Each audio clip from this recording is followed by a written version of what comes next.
ನಮಸ್ಕಾರ. ಪುರಾಣದ ಇನ್ನೊಂದು ಅಧ್ಯಾಯಕ್ಕೆ ಸ್ವಾಗತ. ವಾಲಿ ಸುಗ್ರೀವರ ಯುದ್ಧದಲ್ಲಿ ರಾಮನ ಪ್ರವೇಶ ಯಾಕಾಯಿತು? ಶ್ರೀರಾಮನೇಕೆ ವಾಲಿಗೆ ಮರೆಯಲ್ಲಿ ನಿಂತು ಬಾಣ ಬಿಟ್ಟು ಕೊಂದ? ವಾಲಿ ಕೇಳಿದ ಪ್ರಶ್ನೆಗೆ ರಾಮನು ಕೊಟ್ಟ ಉತ್ತರವೇನು? ಎಲ್ಲವನ್ನು ತಿಳಿಯೋಣ ಬನ್ನಿ. ಸುಗ್ರೀವ ಮತ್ತು ರಾಮನ ಮಧ್ಯೆ ನಡೆದ ಒಪ್ಪಂದದಂತೆ ವಾಲಿಯನ್ನು ಕೊಲ್ಲಲು ಕಿಷ್ಕಿಂಧ ನಗರದ ಕಡೆ ಎಲ್ಲರೂ ಹೊರಟರು. ರಾಮ ಕಿಷ್ಕಿಂಧ ನಗರದ ಹೆಬ್ಬಾಗಿಲಲ್ಲಿ ನಿಂತು, ಮಿತ್ರ ಸುಗ್ರೀವ, ಈಗ ವಾಲಿಯನ್ನು ಯುದ್ಧಕ್ಕೆ ಆಹ್ವಾನಿಸು ಎನ್ನುತ್ತಾನೆ. ಸುಗ್ರೀವನು ಆಕಾಶವೇ ನಡುಗುವಂತೆ ಗರ್ಜಿಸುತ್ತಾ ಅಣ್ಣನ ಯುದ್ಧಕ್ಕೆ ಕೂಗಿದನು. ಮತ್ತೆ ಬಂದೆಯಾ ಎಂದು ಕೋಪದಿಂದ ವಾಲಿಯು ತಮ್ಮನ ಕಡೆ ರಭಸದಿಂದ ಬಂದನು. ಅಣ್ಣ ತಮ್ಮಂದಿರ ನಡುವೆ ಯುದ್ಧ ಪ್ರಾರಂಭವಾಯಿತು. ಇಬ್ಬರು ಒಂದೇ ರೀತಿ ಇರುವುದರಿಂದ ರಾಮನಿಗೆ ವಾಲಿ ಯಾರು ಸುಗ್ರೀವ ಯಾರು ಎಂದು ಗೊಂದಲವಾಯಿತು. ವಾಲಿ ಯಾರು ಎಂದು ಗೊತ್ತಿಲ್ಲದೆ ಬಾಣ ಬಿಟ್ಟರೆ ಅನರ್ಥವಾದೀತೆಂದು ಬಾಣ ರೆಡಿ ಮಾಡಿಕೊಂಡು ರಾಮನು ಕಾಯುತ್ತಲೇ ಇದ್ದನು. ವಾಲಿಯು ತಮ್ಮನನ್ನು ಚಚ್ಚಿ ಹಣ್ಣುಗಾಯಿ ನೀರುಗಾಯಿ ಮಾಡಿದನು. ಜೀವ ಉಳಿದರೆ ಸಾಕೆಂದು ಸುಗ್ರೀವನು ಓಡಿ ಬಂದು ಮಾತಂಗಾಶ್ರಮ ಸೇರಿಕೊಂಡನು. ವಾಲಿಯು ತಮ್ಮನ ಸಾಯಿಸದೆ ಕಿಷ್ಕಿಂಧೆಗೆ ವಾಪಸ್ ಹೋದನು. ರಾಮ ಲಕ್ಷ್ಮಣರು ಸುಗ್ರೀವ ಇದ್ದಲ್ಲಿಗೆ ಹೋದರು. ರಾಮನನ್ನು ನೋಡಿ, ಮಿತ್ರ, ಚೆನ್ನಾಗಿ ಆಯಿತು. ನೀನು ಏನೇನೋ ಶೌರ್ಯ ತೋರಿಸಿ ನನ್ನನ್ನು ಯುದ್ಧಕ್ಕೆ ಕಳುಹಿಸಿ ನನ್ನನ್ನು ಒಡೆಸಿಬಿಟ್ಟಿಯಲ್ಲ. ವಾಲಿಯನ್ನು ಕೊಲ್ಲುವುದು ನಿನ್ನಿಂದಾಗದು ಎಂದು ರಾಮನನ್ನು ನಿಂದಿಸಿದನು. ರಾಮನು, ಸುಗ್ರೀವ, ದಯಮಾಡಿ ಸಿಟ್ಟುಗೊಳ್ಳಬೇಡ. ಯುದ್ಧ ಮಾಡುವಾಗ ನೀವಿಬ್ಬರು ಒಂದೇ ಆಕಾರ, ಒಂದೇ ಅಲಂಕಾರ, ಒಂದೇ ವಿಧದ ನಡುಗೆಯವರಾಗಿದ್ದು ನಿಮ್ಮಲ್ಲಿ ವಾಲಿ ಯಾರು ಎಂದು ಗುರುತಿಸಲಾಗಲಿಲ್ಲ. ಆದ್ದರಿಂದ ನಾನು ಬಾಣ ಬಿಡಲಿಲ್ಲ. ಈ ಸಲ ಏನಾದರೊಂದು ಗುರುತನ್ನು ಇಟ್ಟುಕೊಂಡು ಯುದ್ಧಕ್ಕೆ ಹೋಗು. ಆಮೇಲೆ ನೋಡು, ವಾಲಿ ಸತ್ತನೆಂದೇ ತಿಳಿ ಎಂದು ರಾಮ ಮಾತು ಕೊಟ್ಟನು. ರಾಮ ಅತ್ತಿತ್ತ ನೋಡಿ, ಲಕ್ಷ್ಮಣ, ಅಗೋ ಅಲ್ಲಿ ನಾಗಪುಷ್ಪಗಳು ಕಾಣುತ್ತಿವೆ. ಅವುಗಳನ್ನು ಶೇಖರಿಸಿ ನಾರಿನಿಂದಲೇ ಮಾಲೆ ಮಾಡಿ ಸುಗ್ರೀವನ ಕೊರಳಿಗೆ ಹಾಕು. ಇದರಿಂದ ಇವನ ಗುರುತು ಸಿಗುವುದು. ಲಕ್ಷ್ಮಣನು ಆ ಪ್ರಕಾರ ನಾಗಪುಷ್ಪ ಮಾಲೆ ಮಾಡಿ ಸುಗ್ರೀವನ ಕೊರಳಿಗೆ ಹಾಕಿದ. ಅಷ್ಟರಲ್ಲಿ ಅಲ್ಲಿಗೆ ಸುಗ್ರೀವನ ಮಂತ್ರಿಮಂಡಲ, ಕಪಿಸೈನ್ಯ ಎಲ್ಲವೂ ಬಂದಿತ್ತು. ಎಲ್ಲರೂ ಮಾತನಾಡುತ್ತಾ ಕಿಷ್ಕಿಂಧ ನಗರದ ಬಾಗಿಲಿಗೆ ಬಂದರು. ರಾಮ, ಹೋದ ಸಲ ಮಾಡಿದಂತೆ ಈ ಸಲ ಮಾಡಬೇಡ. ನೀನು ತೆಪ್ಪಗಾದರೆ ನಾನು ಸತ್ತೇ ಹೋಗುವೆನು ಎಂದು ಬೇಡಿಕೊಂಡನು ಸುಗ್ರೀವ. ರಾಮನು, ಛೆ ಸುಗ್ರೀವ, ಈ ಸಲ ಆ ರೀತಿ ಆಗುವುದಿಲ್ಲ. ಹೋದ ಸಲ ನಿನ್ನನ್ನು ಚೆನ್ನಾಗಿ ಗುರುತಿಸಲಾಗದೆ ಹೋದೆನು. ಈ ಸಲ ನಿನ್ನ ಕೊರಳಲ್ಲಿ ನಾಗಪುಷ್ಪ ಮಾಲೆ ಇದೆ. ನೀನು ಅಮರನು, ನಾನು ವಾಲಿಯನ್ನು ಕೊಲ್ಲುವೆನು ಎಂದು ರಾಮನು ಪ್ರತಿಜ್ಞೆ ಮಾಡಿದನು. ಕಿಷ್ಕಿಂಧ ನಗರ ನಿಶ್ಶಬ್ದವಾಗಿತ್ತು. ಆಗ ಮಧ್ಯರಾತ್ರಿ.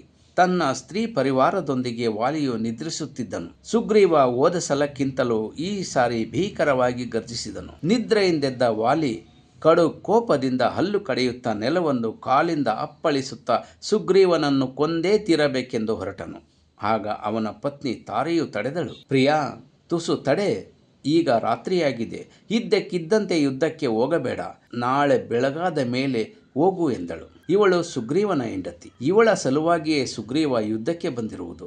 ಆದರೆ ಈಕೆ ಇವನ ಯೋಗಕ್ಷೇಮದ ಬಗ್ಗೆ ತಲೆ ಕೆಡಿಸಿಕೊಳ್ಳುತ್ತಿದ್ದಾಳೆ. ಮತ್ತು ತಾರೆ ಹೇಳುತ್ತಾಳೆ, ಈಗ ಸ್ವಲ್ಪ ಹೊತ್ತಿನ ಮುಂಚೆಯಷ್ಟೇ ನಿನ್ನಿಂದ ಹೊಡೆತ ತಿಂದು ಹೋಗಿದ್ದವನು ಈಗ ಮತ್ತೆ ಬಂದಿದ್ದಾನೆಂದರೆ ಇದರಲ್ಲಿ ಏನೋ ಗಹನ ವಿಷಯವು ಅಡಗಿರಬೇಕು. ಈಗ 2-3 ದಿನಗಳ ಹಿಂದೆ ನಮ್ಮ ಕುಮಾರನಾದ ಅಂಗದನು ಗುಪ್ತಚರರಿಂದ ಒಂದು ಮಾಹಿತಿ ಪಡೆದನು. ದಶರಥನ ಮಕ್ಕಳಾದ ರಾಮ ಲಕ್ಷ್ಮಣರು ಯಾವುದೋ ಕಾರ್ಯನಿಮಿತ್ತ ಸುಗ್ರೀವನ ಆಶ್ರಯ ಪಡೆದಿದ್ದಾರಂತೆ. ಅವರು ಈಗ ಸುಗ್ರೀವನ ಬೆಂಬಲವಾಗಿ ಯುದ್ಧರಂಗದಲ್ಲಿ ಇರಬಹುದು ಎಂದು ಹೆಂಡತಿ ತಾರೆ ಬಹುವಾಗಿ ವಿನಂತಿಸುತ್ತಾಳೆ. ನಿನಗೆ ನನ್ನ ಶಕ್ತಿಯ ಮೇಲೆ ಅನುಮಾನವಿದೆಯೇ?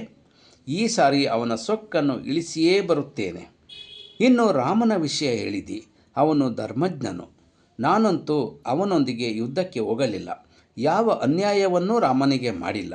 ನಿರಪರಾಧಿಯಾದ ನನ್ನನ್ನು ರಾಮ ಒಡೆಯುವನೇ. ಚಿಂತಿಸಬೇಡ, ನಾನು ಈಗಲೇ ಬರುತ್ತೇನೆ ಎಂದು ಆಕೆಯನ್ನು ಅತ್ತ ಸರಿಸಿ ಆಚೆ ಬರುತ್ತಾನೆ.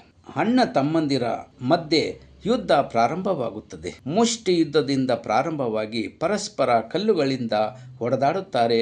ಗಿಡದ ಬೊಡ್ಡೆಗಳನ್ನು ಕಿತ್ತುಕೊಂಡು ಇಬ್ಬರು ಹೊಡೆದಾಡುತ್ತಾರೆ. ಯುದ್ಧವು ಘೋರ ರೀತಿಯಲ್ಲಿ ಸಾಗಿತ್ತು. ಸುಗ್ರೀವ ಹತಾಶನಾಗತೊಡಗಿದನು. ವಾಲಿಯು ಉತ್ಸಾಹಿಯಾಗಿ ಉನ್ಮತ್ತನಾಗಿ ಹೋರಾಡುತ್ತಿದ್ದನು. ಸಮಯ ಸಾಧಿಸಿದ ರಾಮನು ಮರದ ಮರೆಯಲ್ಲಿ ನಿಂತು ಗುರಿ ಹಿಡಿದು ಬಾಣವನ್ನು ಬಿಟ್ಟನು. ಅದು ಹೋಗಿ ವಾಲಿಯ ಹೃದಯಕ್ಕೆ ನಾಟಿತು. ವಾಲಿಯು ಕುಸಿದು ಬಿದ್ದನು. ಮರಣಶಯ್ಯೆಯಲ್ಲಿರುವ ವಾಲಿಗೆ ತನ್ನನ್ನು ಹೊಡೆದು ಹಾಕಿದ್ದು ರಾಮನೇ ಎಂದು ತಿಳಿಯಿತು. ಎಲೆ ಮಹಾರಾಜ, ನೀನು ನೀತಿವಂತನು, ಸದ್ಗುಣ ಸಂಪನ್ನನು. ನಿನ್ನನ್ನು ಕರುಣಾಸಾಗರನೆಂದು ಪ್ರಜೆಗಳ ಹಿತರಕ್ಷಕನೆಂದೂ ಪ್ರಖ್ಯಾತನಾದವನು. ಇಂತಹ ಅವನು ಏನೂ ಕಾರಣವಿಲ್ಲದೆ ಯಾಕೆ ನನ್ನನ್ನು ಹೊಡೆದೆ? ನಾನು ನಿನ್ನಲ್ಲಿ ಮಾಡಿರುವ ಅಪರಾಧವಾದರೂ ಏನು? ನಾನು ನಿನ್ನ ದೇಶಕ್ಕೆ ಬಂದಿಲ್ಲ, ನಿನ್ನ ಪಟ್ಟಣಕ್ಕೆ ಕಾಲಿಟ್ಟಿಲ್ಲ, ನಿನ್ನನ್ನು ಯಾವ ರೀತಿಯಿಂದಲೂ ಕೆಣಕಿಲ್ಲ. ನಾನು ಇನ್ನೊಬ್ಬರೊಂದಿಗೆ ಯುದ್ಧದಲ್ಲಿ ಮೈಮರೆತಿರುವಾಗ ಹಿಂದಿನಿಂದ ಬಂದು ಹೊಡೆದು ಕೊಂದಿದ್ದು ಯಾವ ಧರ್ಮದ ಸಾಧನೆ ನಾನರಿಯೇ ಎನ್ನುತ್ತಾನೆ ವಾಲಿ. ಅದಕ್ಕೆ ರಾಮ, ಎಲೆ ವಾಲಿಯೇ, ಬರೀ ಅಡವಿಯಲ್ಲ, ಇಡೀ ಭರತಖಂಡವು ಇಕ್ಷ್ವಾಕು ವಂಶದಲ್ಲಿ ಜನಿಸಿದ ಭರತನ ಅಧೀನದಲ್ಲಿದೆ. ನಾವೆಲ್ಲರೂ ಅವನ ಅನುಚರರು. ನಿನ್ನನ್ನು ಕೊಲ್ಲಲು ನನಗೆ ಅಧಿಕಾರವಿದೆ. ನೀನು ವಾನರ, ನಾನು ಮಾನವ. ಕ್ಷತ್ರಿಯ ರಾಜಕುಮಾರನೆಂದು ನೀನೇ ಹೇಳಿರುವಂತೆ ಕ್ಷತ್ರಿಯರಿಗೆ ಬೇಟೆಯಾಡುವುದು ಒಂದು ಧರ್ಮ. ಬೇಟೆಯನ್ನು ಬಲೆ ಬೀಸಿಯಾಗಲಿ ಮರೆಯಲ್ಲಿ ನಿಂತಾಗಲಿ ಹೊಡೆಯಬಹುದು. ಅದೇ ರೀತಿ ಕ್ಷತ್ರಿಯನಾದ ನಾನು ವಾನರನಾದ ನಿನ್ನನ್ನು ಮರೆಯಲ್ಲಿ ನಿಂತು ಹೊಡೆದಿರುವೆನು. ಇದರಲ್ಲಿ ನನ್ನ ತಪ್ಪೇನೂ ಇಲ್ಲ ಎಂದು ರಾಮನು ಸಮರ್ಥಿಸಿಕೊಂಡನು. ವಾಲಿ ಸತ್ತ ನಂತರ ತಾರೆ ಅಳುತ್ತಾ ಗಂಡನ ಜೊತೆ ನಾನು ಸತಿ ಸಹಗಮನ ರೀತಿಯಲ್ಲಿ ಸುಟ್ಟು ಹೋಗುತ್ತೇನೆ ಎಂದು ನಿಲ್ಲುತ್ತಾಳೆ. ಅವಳು ಸರಿಯಾಗಿ ಸುಗ್ರೀವನ ಹೆಂಡತಿ, ಸುಗ್ರೀವನ ಜೊತೆಯಲ್ಲಿ ವಾಪಸ್ ಬರಬೇಕು.